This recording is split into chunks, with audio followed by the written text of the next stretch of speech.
Hi everyone, welcome back to a new one. And today we discuss one of the best and secret settings of VLC video player. Before going a little forward and learning all the instructions and information about new stream, I just do a small request. Do subscribe and hit the bell icon for more technical tips, tricks, secret hacks, and technical settings. Exactly, we want to know that what is the new stream, because we know VLC is a video player, but new stream is what is new stream? Exactly, VLC Media Player is more than just a video player.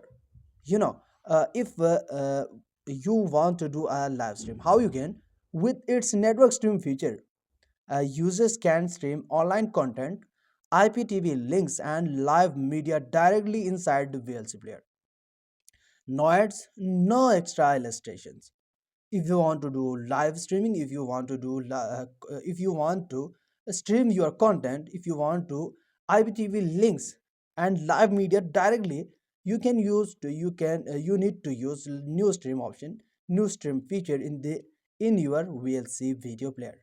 So it's very simple. Just using this you can easily stream anything. No ads, no extra illustrations. Subscribe for hidden app features.